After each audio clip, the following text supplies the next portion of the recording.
Hello students, आज की video में हम देखेंगे अपना यूनिट नंबर 2 जो है हमारा प्रिंसिपल्स ऑफ मैनेजमेंट। क्या मतलब होता है प्रिंसिपल ऑफ मैनेजमेंट का?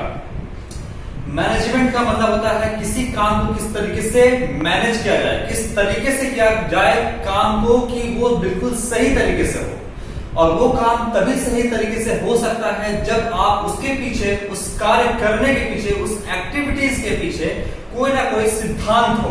उसी को हम कहते हैं प्रिंसिपल्स, है ना। तो प्रिंसिपल ऑफ मैनेजमेंट किसी भी कार्य को करने का जो सिद्धांत होता है, जो नियम होता है, उसी को हम कहते हैं प्रिंसिपल ऑफ मैनेजमेंट।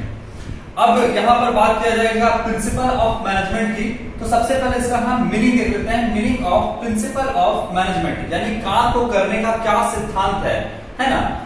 इसके पहले हम आपको बताते हैं कि किसी भी काम को करने के लिए कोई ना कोई सिद्धांत का होना बहुत ही जरूरी है।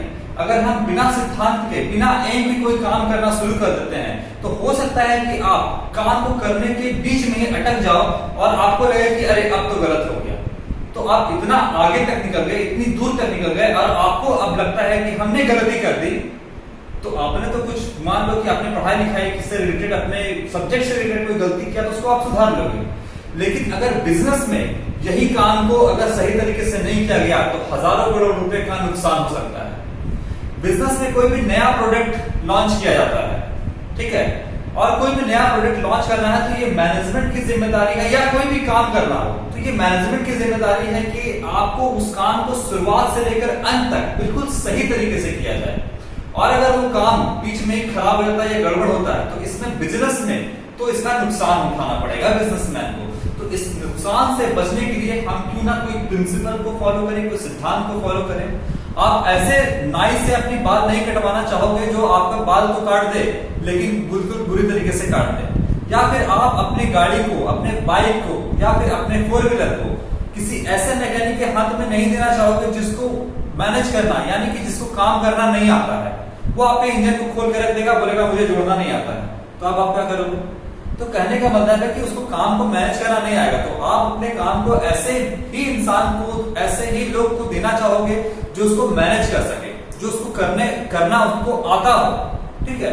तो इसी को कहते हैं जो काम बहुत बार बहुत तरीके से किया जा सकता है लेकिन उसमें से एक बेस्ट तरीका होता है काम करने का, एक बिल्कुल सही तरीका होता है। आप भी कोई काम करते होंगे तो बहुत सारे तरीके हैं काम करने के, लेकिन उसमें से कोई एक तरीका जो होता है जो बिल्कुल अच्छा होता है और उससे काम बहुत जल्दी हो जाता है, तो वही क्या होता है, प्रिंसिपल का रूप ले लेता है, सिद्धांत का रूप ले लेता है। लेकिन जो प्रिंसिपल होता है वो जनरल गाइडलाइंस होता है, वो गाइड करने के लिए होता है कि हाँ ऐसे ऐसे ऐसे ऐसे चलो। अगर मान लो कि आप उस प्रिंसिपल को फॉलो करते हुए चल रहे हो, उस सिद्धांत को फॉलो करते हुए चल रहे हो, और मान लो कि उस एक समय आएगा कि जब आपको लगेगा कि नहीं ये प्रिंसिपल काम नहीं कर रहा है, सिद्धांत तो है लेकिन काम नहीं कर रहा है, तो उस समय इस प्रिंसिपल को हटाओ और अपनी बुद्धि लगाओ, अपना दिमाग से काम करो। तो आपको कहा जाता है कि जो भी प्रिंसिपल है, जो भी सिद्धांत है, वो क्या होता है, वो एक आपका जनरल गाइडलाइन है। जनरल गाइडलाइन का मतलब आपको इसको फॉलो करना है। लेकिन अगर मान लो फॉलो करते वक्त कोई ऐसा सिचुएशन आ जाए जहां पे इस प्रिंसिपल, इस सिद्धांत से काम नहीं बन रहा है, तो इस सिद्धांत को छोड़ो और अपना दिमाग लड़ाओ, अपनी बुद्धि से काम कर लो, ठीक है।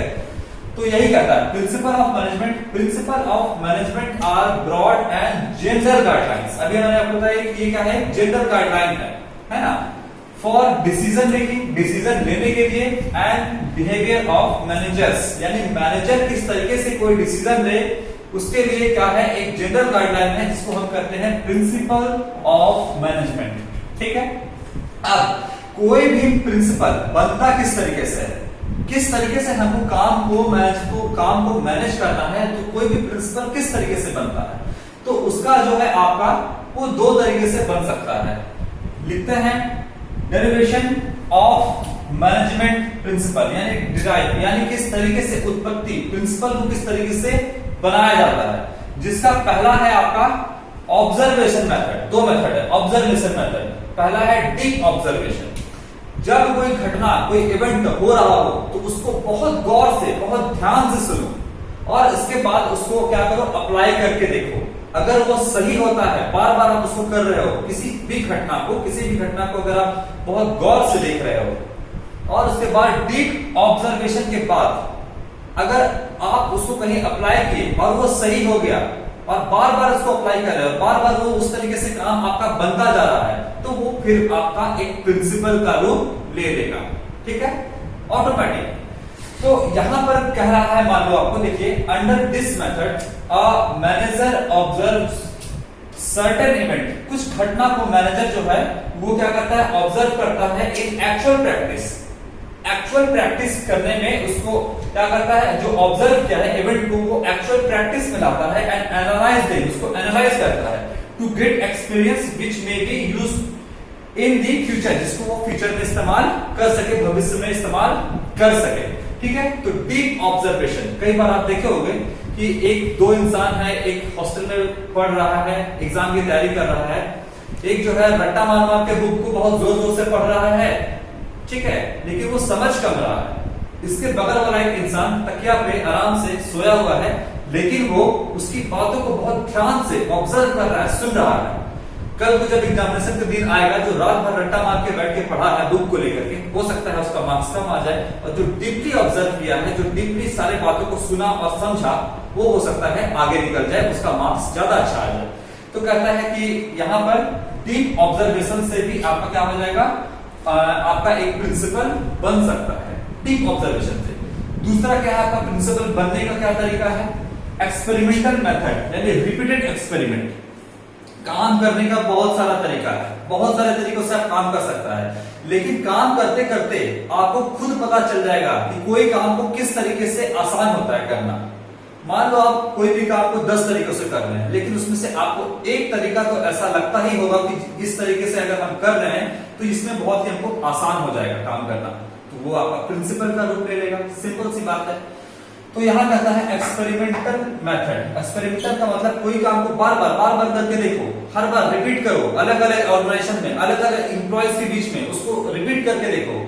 वो मेथड अगर हर ऑर्गेनाइजेशन में हर जगह सक्सेसफुल रहता है तो फिर वो एक प्रिंसिपल का रूप ले लेगा।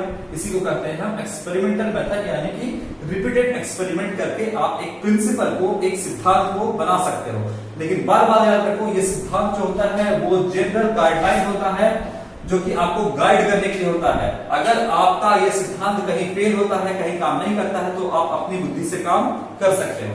ठीक है, एक्सपेरिमेंटल मेथड क्या करता है, अंडर दिस मेथड, इस मेथड के अंदर द डिसीजन और statement which is repeatedly observed, repeatedly यानी बार बार, है ना, observed is being tested in different organisation with different set of employees, and if they get the result in same direction in all the organizations, then the statement is given the name of a principle and principle is derived।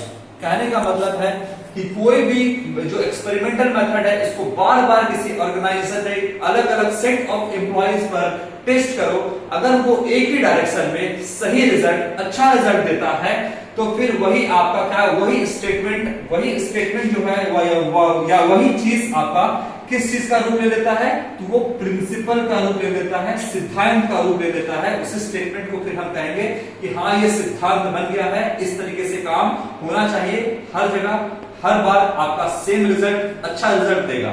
ठीक है, तो एक सिद्धांत बन जाता है और कहा जाता है कि चलो एक प्रिंसिपल की खोज कर ली गई, एक प्रिंसिपल बन गया हमारा। ठीक है, इसके आगे का जो कंटेंट है वो हम आपको नेक्स्ट वीडियो में बताएंगे। आज के लिए इतना ही। होपफुली आपको समझ में आ गया हो, ना समझ में आया हो तो कॉलेज का व्हाट्सएप नंबर है, आप उस पर मैसेज करिए, हमसे पूछिए, हम आपको रिप्लाई करेंगे। ठीक है, थैंक यू वेरी मच।